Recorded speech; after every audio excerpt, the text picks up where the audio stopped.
엄마, 재산 정리는 하셨어요? 나중에 문제 생기면 안 되잖아요. 그날 딸의 그 한마디가 제 인생을 송두리째 흔들어 놓을 줄은 몰랐습니다. 아니, 정확히는 제가 스스로 무너뜨렸다고 해야겠죠.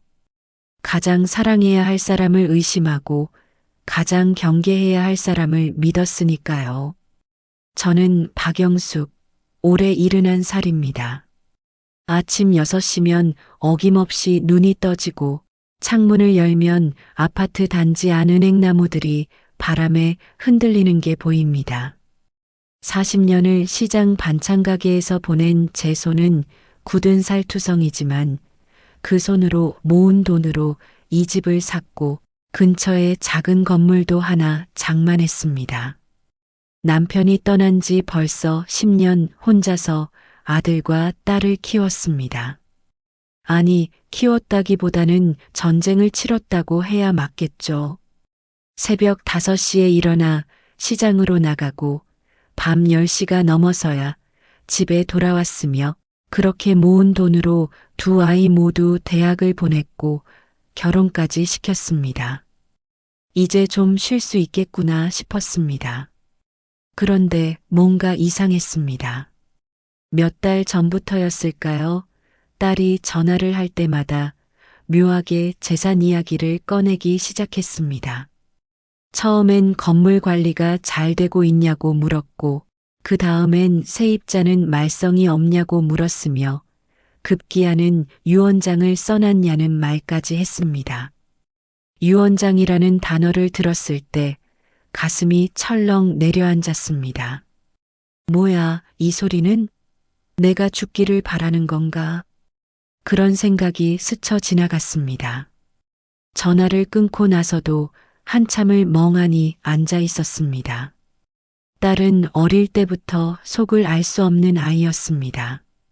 말이 없고 표정도 잘 안 드러내고 무슨 생각을 하는지 도통 모르겠더군요.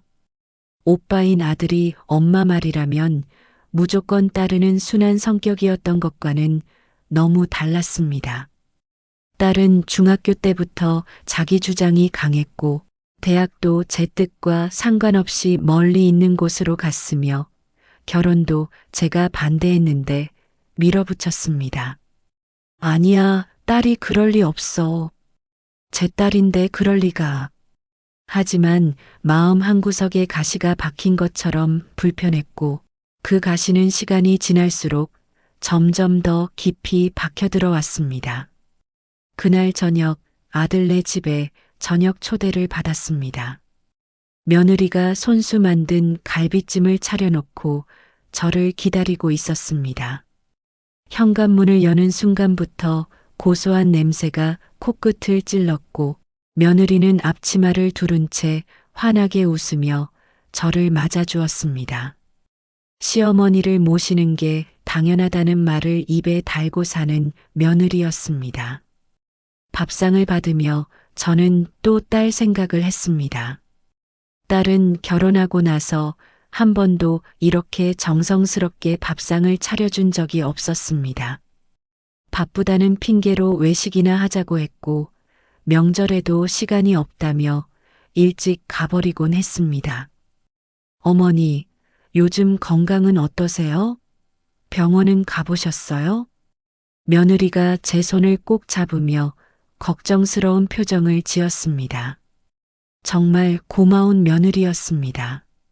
그런데 이상하게도 그 순간 딸이 했던 말이 또 떠올랐습니다. 재산 정리, 유언장. 왜 자꾸 그 말이 머릿속에서 맴도는 걸까요? 며느리는 식사 내내 제 건강을 챙겼고 병원에 같이 가자고 했으며 약은 제때 먹고 있냐고 물었습니다. 반면 딸은 언제 마지막으로 제 건강을 물어봤던가요? 한 달 전? 2달 전?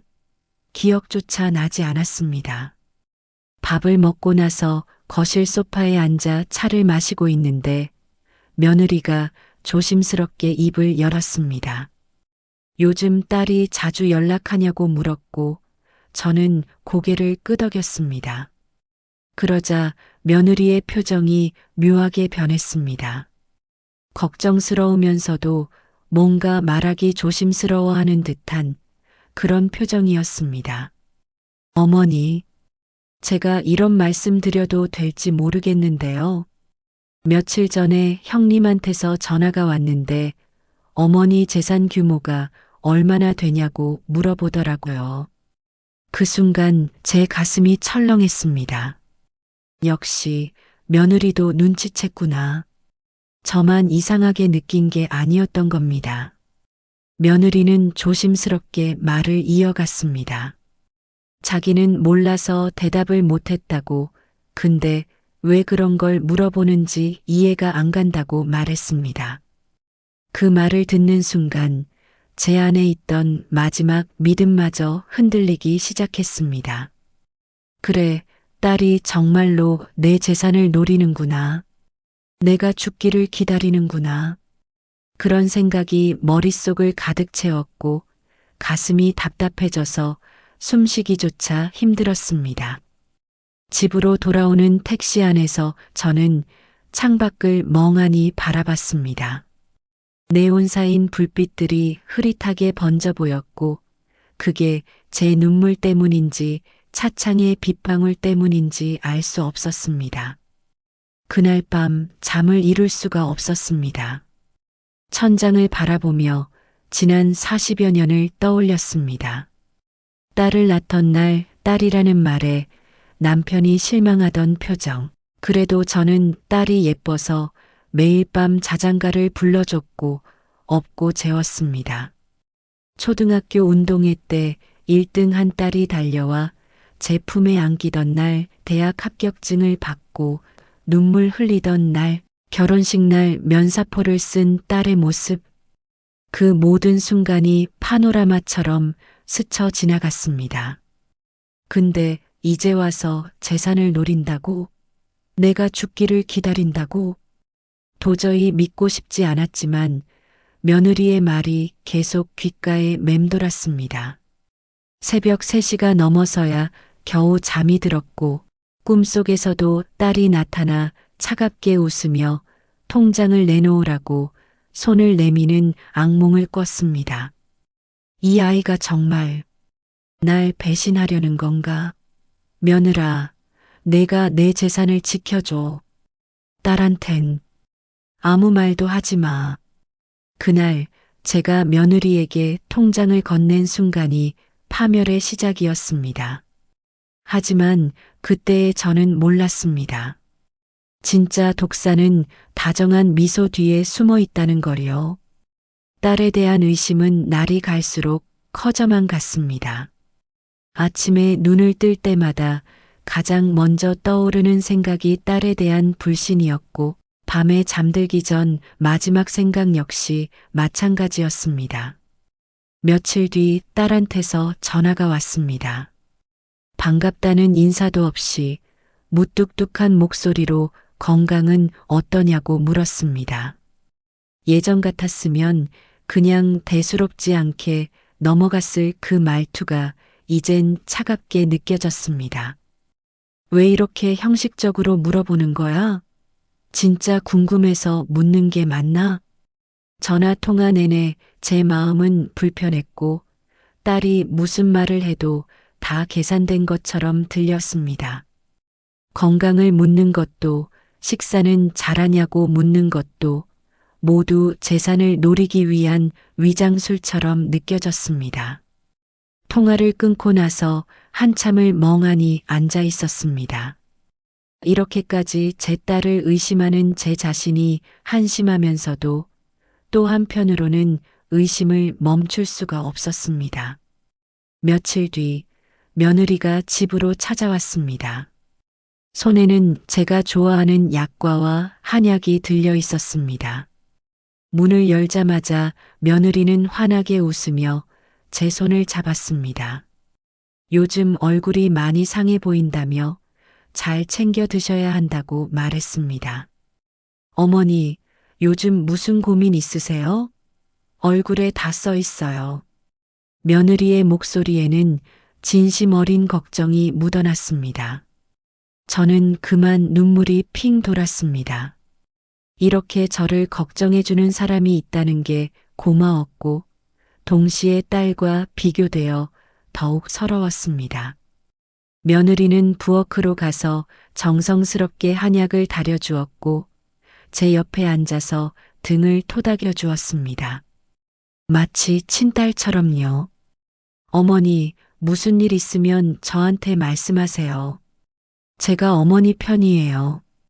그 말을 듣는 순간 제 마음속에서 무언가가 무너졌습니다. 그래, 며느리가 내 편이구나. 친딸보다 며느리가 더 나을 수도 있는 거구나. 그런 생각이 들자 딸에 대한 서운함과 분노가 더욱 커졌습니다. 저는 며느리에게 최근에 있었던 일들을 털어놨습니다. 딸이 자꾸 재산 이야기를 꺼낸다는 것, 유언장을 써놨냐고 물어본다는 것, 그래서 요즘 잠도 제대로 못 잔다는 것까지 다 말했습니다. 며느리는 제 이야기를 끝까지 듣더니 한숨을 푹 내쉬었습니다. 그리고는 조심스럽게 입을 열었습니다. 어머니, 제가 감히 이런 말씀을 드려도 될지 모르겠는데요. 형님 부부가 최근에 사업 문제로 돈이 많이 필요하다는 얘기를 들었어요.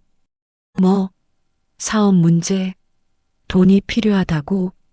제 머릿속이 하얘졌습니다. 그래서 그랬구나. 돈이 필요해서 내 재산을 노리는 거였구나. 며느리는 계속 말을 이었습니다. 딸 사위가 사업을 확장하려는데 자금이 부족하다는 소문을 들었다고, 그래서 어머니 재산을 생각하는 게 아닐까 조심스럽게 추측한다고 말했습니다. 저는 그 순간 모든 퍼즐이 맞춰지는 느낌이었습니다. 그래, 그게 이유였구나. 딸은 처음부터 날 걱정한 게 아니라 내 돈을 걱정한 거였어. 가슴이 미어지는 것 같았고 동시에 분노가 치밀어 올랐습니다. 이 배은망덕한 것, 내가 얼마나 고생해서 너를 키웠는데. 그날 이후로 저는 결심했습니다. 제 재산을 지켜야겠다고, 딸한테 한 푼도 넘겨줄 수 없다고 마음먹었습니다.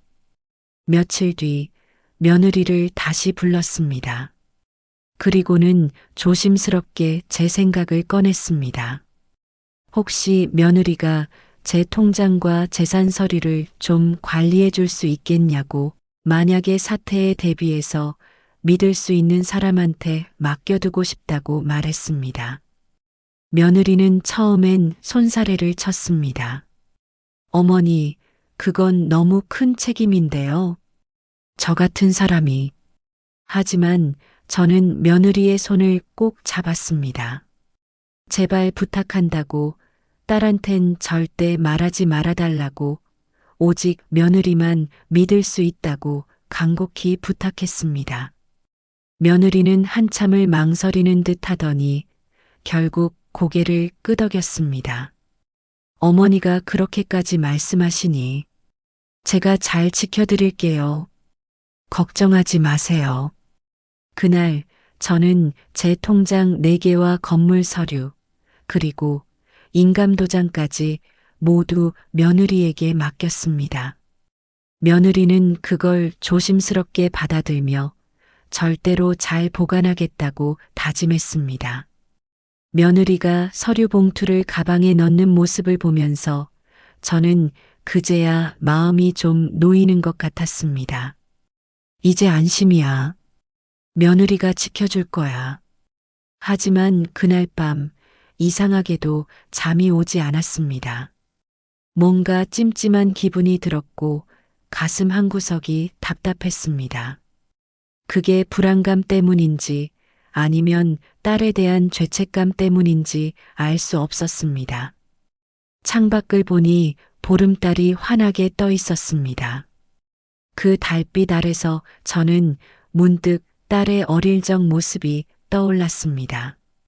제 손을 꼭 잡고 엄마 사랑해라고 말하던 그 아이의 목소리가 귓가에 맴돌았습니다.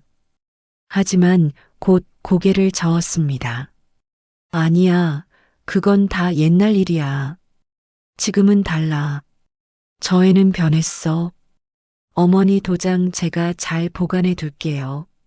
절대 안전한 곳에 넣어둘 테니 걱정하지 마세요.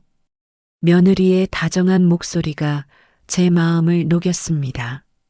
하지만 그 순간 제 인생의 모든 것이 며느리 손 안으로 넘어가고 있다는 사실을 저는 몰랐습니다.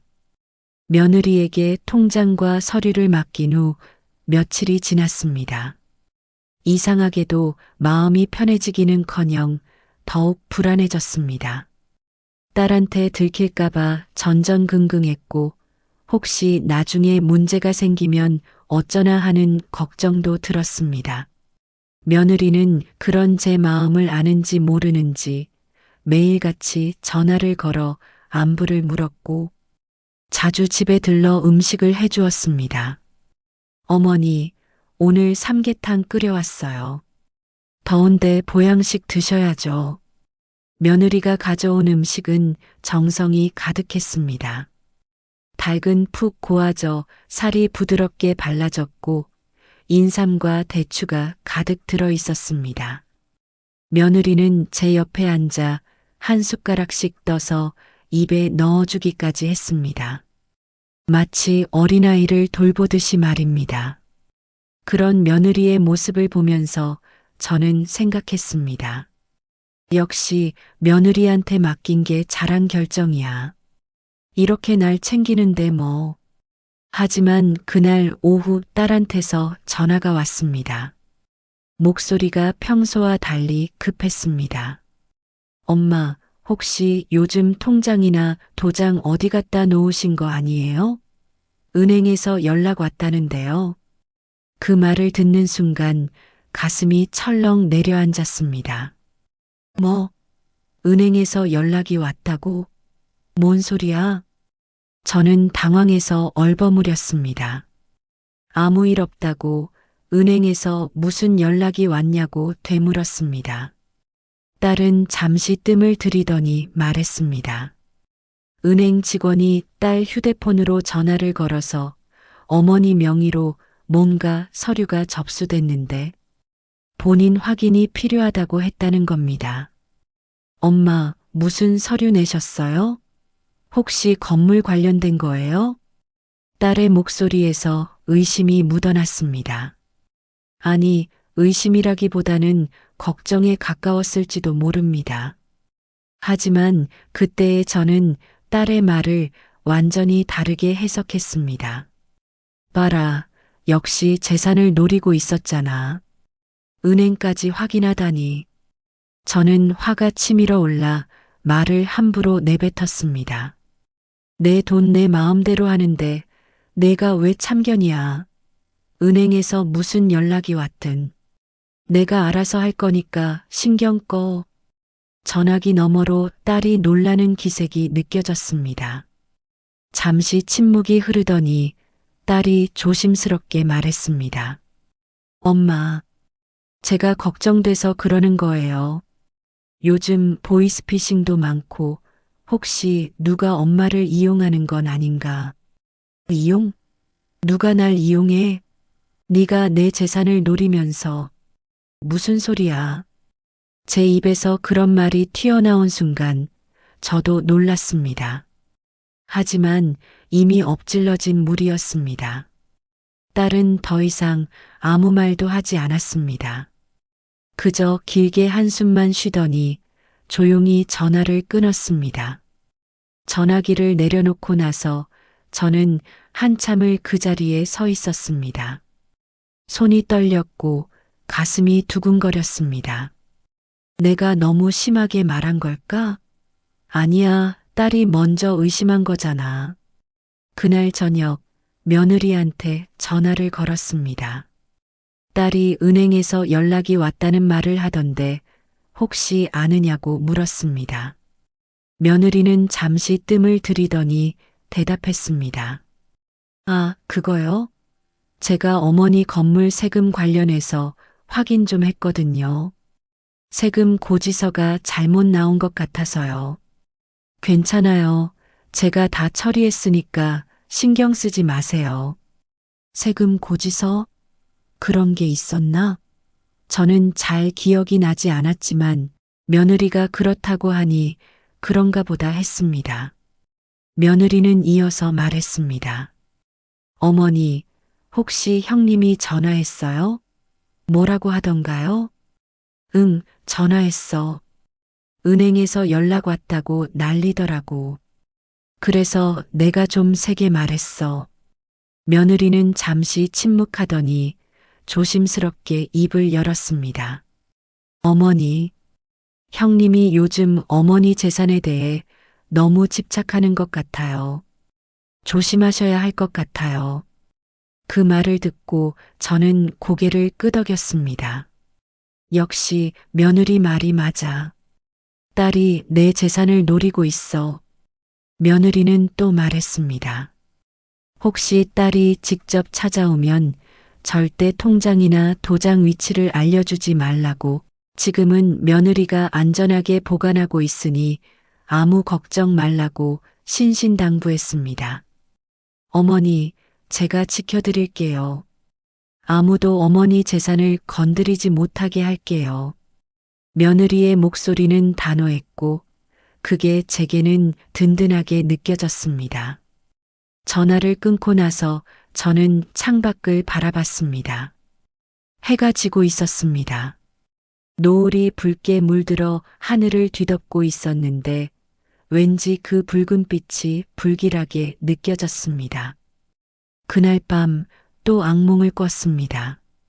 딸이 제 방문을 발로 차며 들어와서 통장을 내놓으라고 소리를 지르는 꿈이었습니다. 저는 비명을 지르며 잠에서 깼고 온몸이 식은 땀으로 젖어 있었습니다. 시계를 보니 새벽 4시였습니다. 다시 잠들 수가 없어서 거실로 나왔습니다.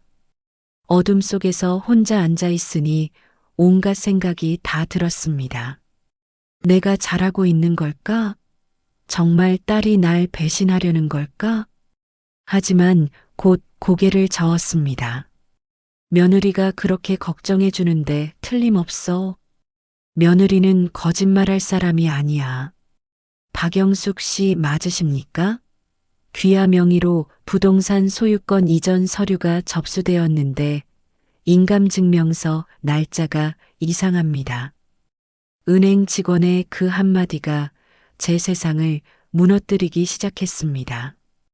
그리고 그제야 깨달았죠. 제가 믿었던 사람이 제일 위험한 사람이었다는 걸. 그날 아침은 평소와 다름없이 시작되었습니다. 창밖으로 햇살이 들어오고 복도에서는 이웃집 아줌마가 화분에 물을 주는 소리가 들렸습니다. 저는 아침 식사를 간단히 하고 거실 소파에 앉아 TV를 보고 있었습니다. 그때 집 전화벨이 울렸습니다. 여보세요. 박영숙 씨 댁 맞으십니까? 저는 국민은행 자산관리팀 김 과장입니다. 은행에서 전화가 온 건 처음이었습니다. 저는 긴장하며 대답했습니다. 은행 직원은 정중하지만 단호한 목소리로 말했습니다. 제 명의로 건물 소유권 이전 서류가 접수되었는데 인감증명서와 신분증 사본을 확인하는 과정에서 이상한 점이 발견되었다는 겁니다.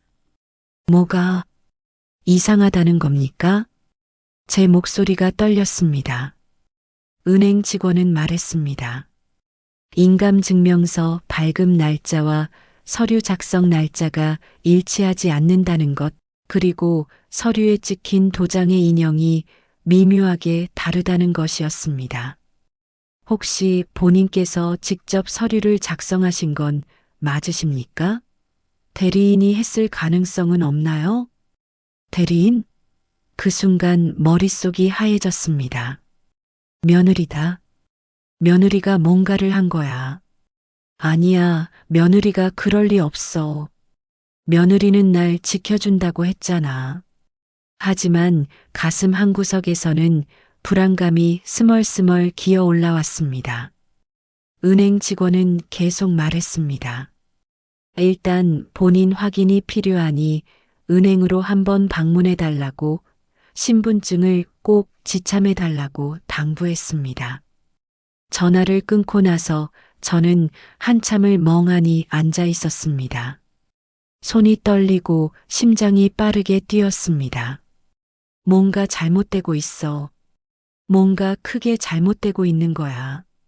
저는 떨리는 손으로 며느리에게 전화를 걸었습니다. 한참을 기다려도 받지 않았습니다. 두 번째 전화를 걸었을 때도 마찬가지였습니다. 세 번째 전화에서야 며느리가 받았습니다. 어머니, 무슨 일이세요? 며느리의 목소리는 평소와 달리 쌀쌀했습니다. 저는 떨리는 목소리로 물었습니다.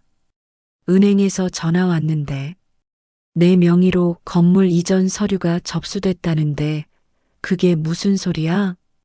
며느리는 잠시 침묵했습니다. 그 침묵이 너무 길게 느껴졌습니다.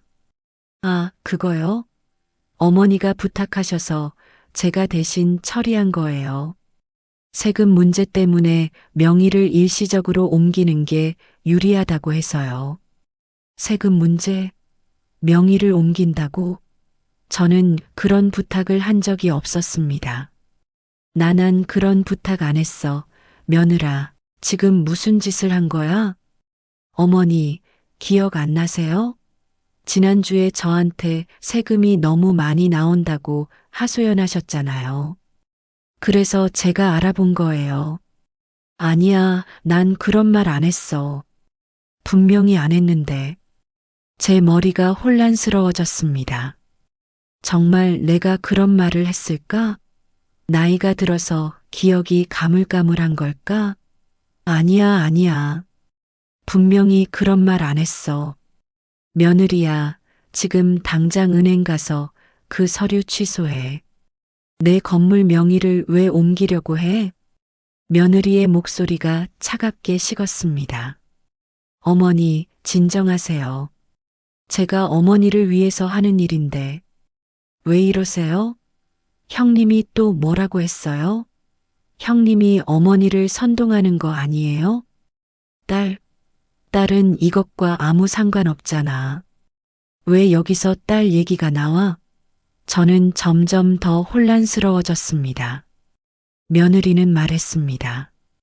어머니가 너무 예민해져 있으니 일단 약 좀 드시고 쉬라고, 자기가 저녁에 들을 테니 그때 자세히 설명해 주겠다고 말했습니다. 그리고는 일방적으로 전화를 끊어버렸습니다. 저는 전화기를 든 채로 굳어버렸습니다. 뭔가 잘못됐어. 크게 잘못됐어. 본능적으로 느껴졌습니다. 며느리가 저를 속이고 있다는 걸 어떻게 해야 할지 몰랐습니다. 누구한테 도움을 청해야 하지? 아들은 며느리 편만 들 거야. 딸은 내가 그렇게 의심했는데 도와줄까? 저는 떨리는 손으로 지갑을 꺼내 신분증을 챙겼습니다. 그리고 외출복으로 갈아입고 은행으로 향했습니다.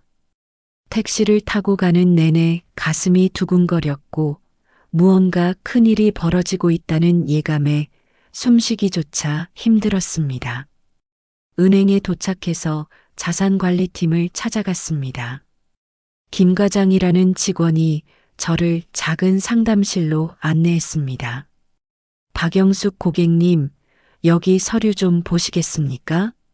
책상 위에 놓인 서류를 보는 순간 저는 숨이 멎는 것 같았습니다. 분명히 제 도장이 찍혀 있었고 제 서명도 있었습니다. 하지만 저는 이 서류에 도장을 찍은 기억이 없었습니다. 이게 언제 작성된 겁니까? 지난주 화요일입니다. 그런데 인감증명서는 한 달 전에 발급된 거예요. 그리고 이 서명이 평소 고객님 서명과 미묘하게 다릅니다. 김 과장은 과거 제가 은행에서 작성했던 서류들과 비교해서 보여주었습니다. 확실히 달랐습니다. 제 서명은 영자가 좀 더 각진 편인데 이 서류의 서명은 둥글게 써져 있었습니다. 혹시 대리인이 작성했을 가능성이 있습니다. CCTV를 확인해 봤는데 김 과장이 노트북 화면을 돌려 보여주었습니다. 그 화면 속에는 며느리가 서류를 들고 은행 창구에 서 있는 모습이 찍혀 있었습니다. 제 며느리였습니다. 분명히 그 순간 제 눈앞이 캄캄해졌습니다. 시어머니, 그 늙은이 재산은 이제 내 거나 마찬가지야. 조금만 더 기다리면 돼. CCTV에 찍힌 며느리의 통화 내용을 듣는 순간 제 인생이 산산조각 났습니다. 그 다정했던 미소 뒤에 이런 독이 숨어 있었다니. 은행 상담실에서 며느리의 CCTV 영상을 본 후 저는 그 자리에 주저앉을 뻔했습니다. 김 과장이 급히 물을 가져다 주었고 다른 직원이 부채질을 해주었습니다. 하지만 아무것도 느껴지지 않았습니다. 머릿속이 하얘지고 귀에서는 윙윙거리는 소리만 들렸습니다. 며느리가 날 배신했어. 김 과장은 조심스럽게 입을 열었습니다. 고객님, 이건 명백한 문서 위조 사건입니다. 경찰에 신고하셔야 합니다. 경찰? 그 단어를 듣는 순간 정신이 번쩍 들었습니다. 며느리를 경찰에 신고한다고? 아들의 아내를? 제 손주들의 엄마를? 하지만 며느리가 한 짓을 생각하니 분노가 치밀어 올랐습니다. 저는 떨리는 목소리로 물었습니다. 그럼 제 건물은 어떻게 되는 겁니까? 아직 최종 승인이 안 났으니 다행입니다.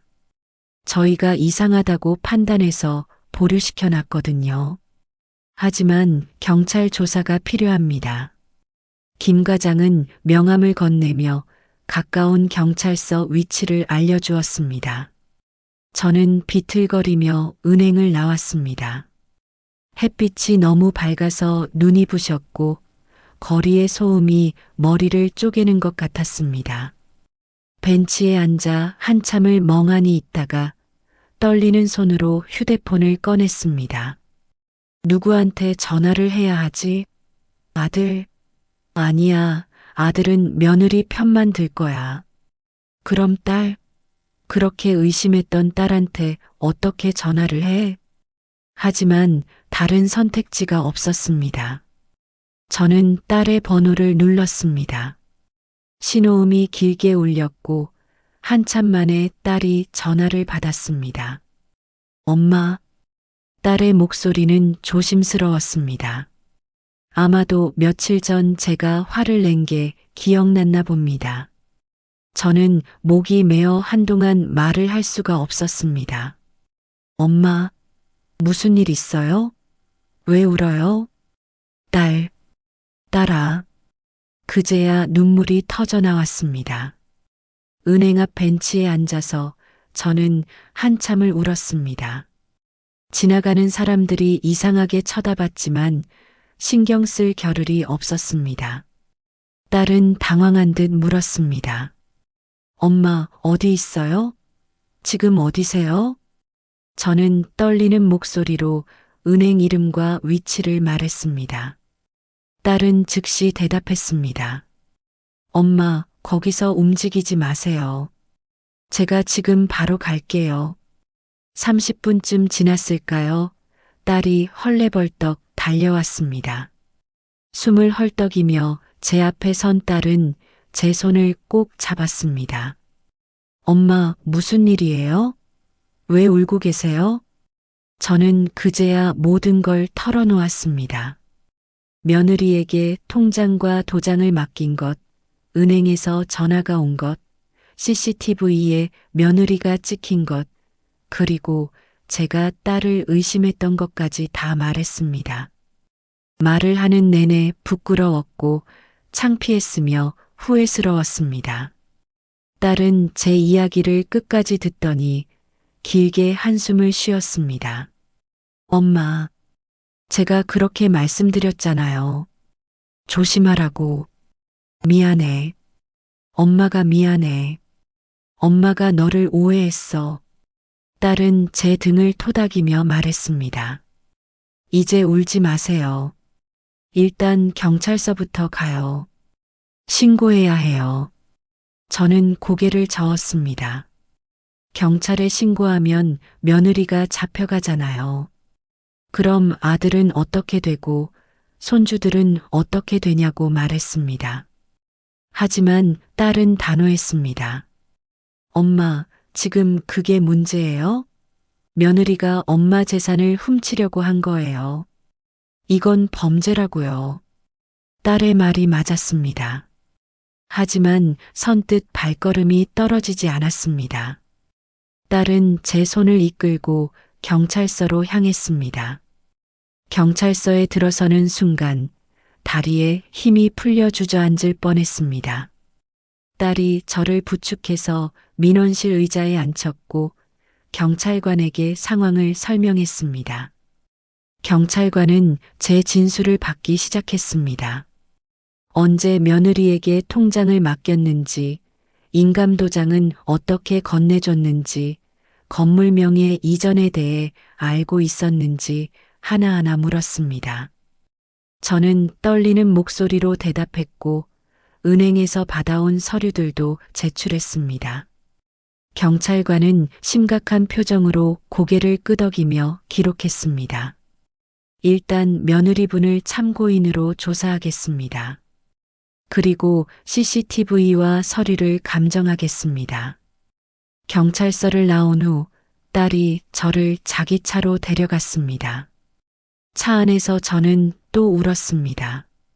딸은 운전대를 잡은 채로 말없이 기다려 주었습니다. 한참 뒤에 딸이 조심스럽게 입을 열었습니다. 엄마, 사실 저도 며느리가 수상하다고 느꼈어요. 몇 달 전부터요. 뭐? 수진이가 자꾸 저를 엄마한테 나쁘게 말하더라고요. 제가 엄마 재산을 노린다고, 제 남편이 사업 자금이 필요하다고. 전부 거짓말이었어요. 그 말을 듣는 순간 모든 퍼즐이 맞춰졌습니다. 며느리가 일부러 저와 딸 사이를 갈라놓으려고 했던 거였습니다. 그래야 자기가 제 재산을 가로채기 쉬우니까요. 이 악독한 것, 딸은 계속 말했습니다.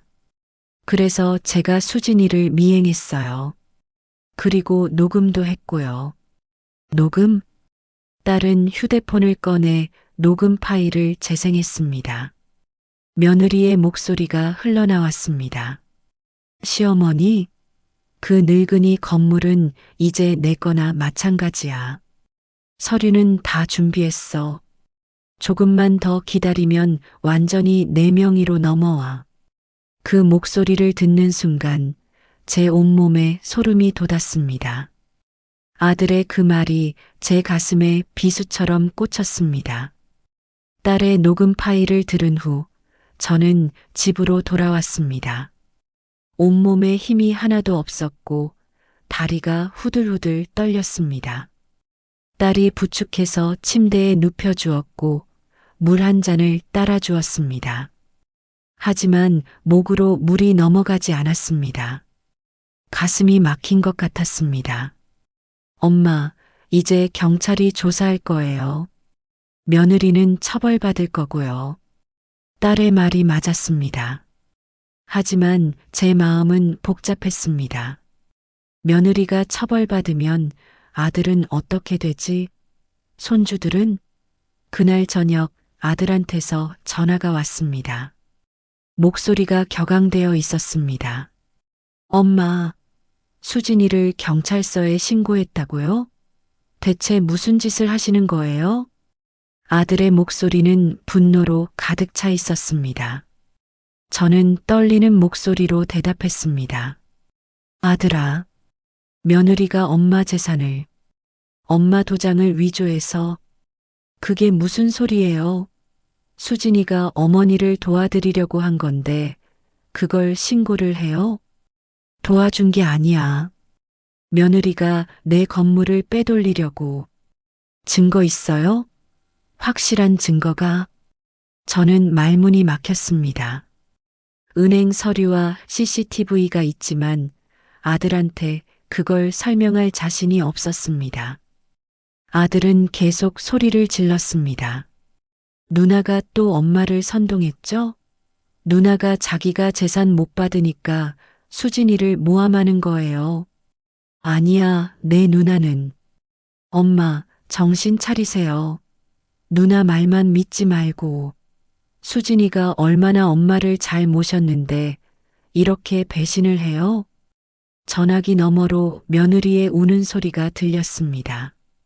며느리는 흐느끼며 말했습니다. 어머니, 제가 뭘 잘못했어요? 저는 어머니를 진심으로 모셨는데 왜 저를 경찰에 신고하세요? 그 목소리를 듣는 순간 저는 또 혼란스러워졌습니다. 정말 내가 잘못 본 걸까? 며느리가 진짜 날 도우려고 한 걸까? 아니야, 은행에서 본 CCTV는 분명했잖아. 딸이 녹음한 파일도 들었잖아. 아들아, 엄마 말 좀 들어봐. 며느리가 이제 엄마랑 말하고 싶지 않아요. 당분간 연락하지 마세요. 아들이 일방적으로 전화를 끊어버렸습니다. 저는 전화기를 든 채로 얼어붙었습니다. 내 아들이 나한테 연락하지 말라고 했어. 가슴이 찢어지는 것 같았습니다. 그때 딸이 방으로 들어왔습니다. 엄마, 종수한테 전화 왔어요? 저는 고개를 끄덕였습니다. 딸은 한숨을 쉬며 제 옆에 앉았습니다. 종수는 아직도 수진이를 믿나 봐요. 제가 종수한테 연락해 볼게요 하지만 딸이 아들한테 전화를 걸었을 때도 마찬가지였습니다. 아들은 딸의 전화조차 받지 않았습니다. 문자를 보내도 읽씹만 했습니다. 완전히 담을 쌓아버린 겁니다. 딸은 휴대폰을 내려놓으며 말했습니다. 엄마, 종수는 시간이 필요한 것 같아요. 일단 경찰 조사 결과가 나오면 알게 될 거예요. 그날 밤 저는 한숨도 잘 수가 없었습니다. 천장을 바라보며 온갖 생각이 다 들었습니다. 내가 잘못한 걸까? 며느리를 경찰에 신고한 게 잘못된 선택이었을까? 아들을 잃게 되는 건 아닐까? 새벽이 되어서야 겨우 잠이 들었는데 또 악몽을 꿨습니다. 아들이 등을 돌리고 멀어져 가는 꿈이었습니다. 제가 아무리 불러도 뒤돌아보지 않고 계속 걸어갔습니다. 며칠 뒤 경찰서에서 연락이 왔습니다. 며느리를 참고인 조사했는데 며느리는 모든 걸 부인했다는 겁니다. 어머니가 직접 부탁해서 했다고, 자기는 시어머니를 도운 것뿐이라고 주장했답니다. 경찰은 추가 조사가 필요하다며 은행 서류와 인감도장에 대한 감정을 의뢰했다고 말했습니다. 시간이 좀 걸릴 겁니다. 일주일에서 열흘 정도요. 일주일에서 열흘. 그 시간이 영원처럼 느껴졌습니다. 딸은 그 기간 동안 제 곁을 지켜주었습니다. 매일 찾아와서 밥을 챙겨주고 말동무가 되어주었습니다. 하지만 아들은 여전히 연락이 없었습니다. 문자를 보내도 답이 없고 전화를 걸어도 받지 않았습니다. 제 마음은 점점 더 무거워졌습니다. 어느 날 저녁 딸이 심각한 표정으로 말했습니다. 엄마, 제가 수진이에 대해 더 알아봤어요. 뭐? 수진이가 결혼 전에도 비슷한 일을 했대요. 전 남자친구 가족한테 접근해서 돈을 뜯어낸 적이 있어요. 그때는 합의로 끝났지만 그 말을 듣는 순간 온몸에 소름이 돋았습니다. 며느리가 처음부터 노련한 사기꾼이었다는 얘기였습니다. 딸은 계속 말했습니다. 종수도 곧 알게 될 거예요. 수진이의 진짜 모습을. 하지만 저는 확신할 수 없었습니다. 아들이 정말 진실을 받아들일까? 며느리를 그렇게 사랑하는데 그날 밤 저는 또 잠을 이룰 수 없었습니다. 창밖을 보니 비가 내리고 있었습니다. 빗소리가 제 마음처럼 처량하게 들렸습니다. 경찰 조사가 시작된 지 일주일째 되던 날 경찰서에서 연락이 왔습니다. 감정 결과가 나왔으니 방문해달라는 내용이었습니다. 저는 딸과 함께 경찰서로 향했습니다. 심장이 빠르게 뛰었고 손바닥에 땀이 흥건히 맺혔습니다.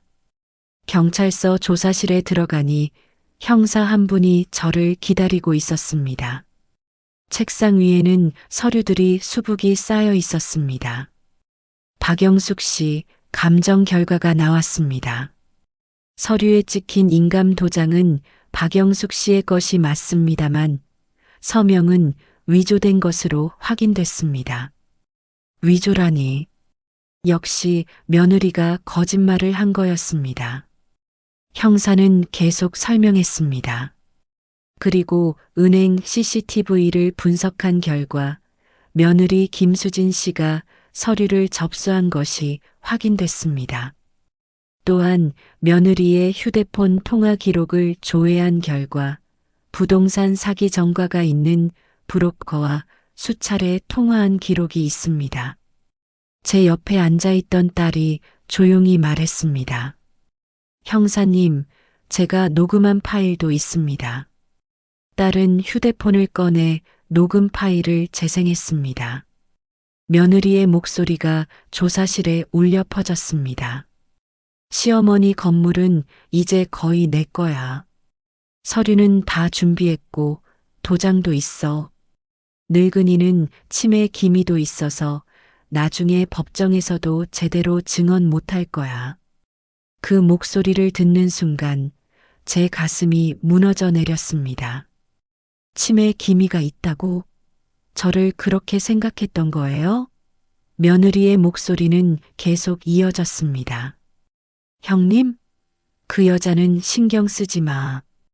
어차피 시어머니가 나만 믿게 만들었으니까. 형님이 재산 노린다고 둘 사이를 이간질했거든. 이제 시어머니는 딸을 완전히 불신해. 녹음 파일을 끝까지 듣고 나서 저는 한참을 말을 할 수가 없었습니다. 딸이 제 손을 꼭 잡아주었습니다.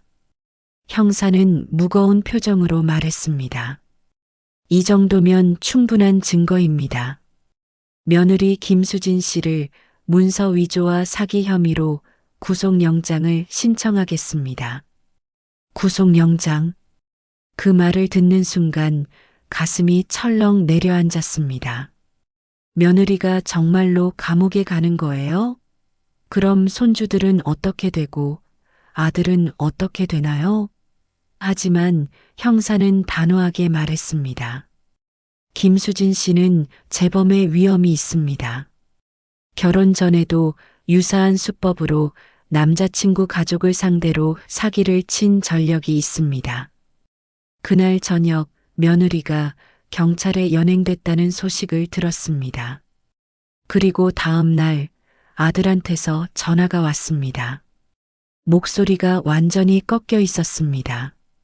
엄마, 미안해요. 엄마 말이 맞았어요. 아들은 울먹이며 말했습니다. 경찰이 집에 와서 며느리를 데려갔다고, 자기는 아무것도 몰랐다고, 며느리가 그런 사람인 줄 꿈에도 몰랐다고 말했습니다. 엄마, 제가 엄마를 의심했어요. 수진이 말만 믿고. 정말 죄송해요. 아들의 사과를 듣는 순간 제 마음은 복잡했습니다. 아들을 용서해야 할지 아니면 화를 내야 할지 알 수 없었습니다. 하지만 아들의 울음소리를 듣고 있자니 가슴이 아팠습니다. 아들아, 괜찮아. 엄마도 잘못했어. 엄마, 제가 집에 가도 될까요? 엄마한테 사과하고 싶어요. 그래, 오너라. 전화를 끊고 나서 저는 딸을 봤습니다. 딸은 조용히 차를 마시고 있었습니다. 제가 말했습니다. 딸아, 엄마가 너한테 너무 미안해. 딸은 컵을 내려놓으며 저를 봤습니다. 눈가가 촉촉하게 젖어 있었습니다. 엄마, 괜찮아요. 엄마가 속은 거니까요. 아니야. 엄마가 너를 의심했어. 내가 엄마 재산을 노린다고 생각했어. 그게 얼마나 큰 죄인지. 저는 딸을 끌어안고 한참을 울었습니다. 딸도 제 품에서 울었습니다. 모녀가 서로 끌어안고 우는 그 시간이 얼마나 지났을까요? 문 밖에서 초인종 소리가 들렸습니다. 아들이 온 것이었습니다. 문을 여니 아들이 서 있었습니다. 얼굴이 초췌하고 눈이 퉁퉁 부어 있었습니다. 아들은 현관에 들어서자마자 제 앞에 무릎을 꿇었습니다. 엄마, 용서해 주세요. 제가 엄마를 지켰어야 하는데 제가 못났어요. 저는 아들을 일으켜 세우며 말했습니다. 일어나라. 엄마도 잘못했어. 내 누나를 의심한 게 엄마 잘못이야. 아들과 딸, 그리고 저. 세 사람은 거실에 둘러앉았습니다. 한참 동안 아무도 말을 하지 못했습니다. 그때 아들이 조심스럽게 입을 열었습니다. 엄마, 경찰이 말하더라고요. 수진이가 처음부터 계획적으로 접근한 거래요. 결혼도, 사랑도 다 거짓이었대요. 아들의 목소리가 떨렸습니다. 저는 어떻게 해야 해요? 딸이 아들의 어깨에 손을 올렸습니다. 어떻게 살아? 이혼해야지. 그리고 아이들은 아빠가 키워야지. 아들은 고개를 끄덕였습니다. 그날 밤 오랜만에 세 식구가 함께 밥을 먹었습니다. 밥맛은 없었지만 그래도 가족이 함께 있다는 게 위안이 됐습니다. 며칠 후 며느리의 구속영장이 발부됐다는 소식을 들었습니다. 며느리가 구속된 후 한 달이 지났습니다. 재판은 빠르게 진행되었고 며느리는 징역 3년을 선고받았습니다. 문서 위조와 사기 미수, 그리고 과거 전과까지 고려된 결과였습니다. 재판이 끝난 날 아들은 이혼 소송을 제기했습니다. 손주들의 양육권은 아들이 갖기로 했습니다. 그 모든 일들이 끝나고 나서 저는 몸져 누웠습니다. 병원에 입원했고 의사는 극심한 스트레스로 인한 탈진이라고 했습니다. 병실 침대에 누워 천장을 바라보며 지난 몇 달을 되돌아봤습니다. 제가 얼마나 어리석었는지, 얼마나 큰 실수를 했는지 뼈저리게 느껴졌습니다. 가장 사랑해야 할 딸을 의심했고, 가장 경계해야 할 사람을 믿었습니다. 돈과 재산에 대한 집착이 제 눈을 멀게 했고, 그 결과 가족을 잃을 뻔했습니다. 병실 문이 열리며 딸이 들어왔습니다. 손에는 과일 바구니와 죽이 들려 있었습니다. 엄마, 죽 좀 드세요. 입맛 없으시죠? 딸은 능숙하게 죽을 데워서 한 숟가락씩 떠서 제 입에 넣어 주었습니다. 마치 어린아이를 돌보듯이 말입니다. 그 모습을 보며 저는 눈물이 났습니다. 딸아, 엄마가 미안해. 정말 미안해. 엄마, 그만 우세요. 이제 다 지나간 일이에요. 아니야. 엄마가 너한테 했던 말들, 너한테 가졌던 의심들, 그게 얼마나 큰 상처를 줬을지 엄마는 알아. 딸은 숟가락을 내려놓고 제 손을 잡았습니다. 엄마, 저도 서운했어요. 솔직히 말하면 많이 아팠어요.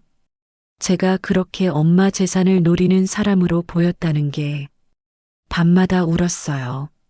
제 가슴이 찢어지는 것 같았습니다. 엄마가 너무 미안해. 하지만 엄마, 저는 엄마를 이해해요. 며느리가 너무 교묘하게 저와 엄마 사이를 갈라놓았으니까요.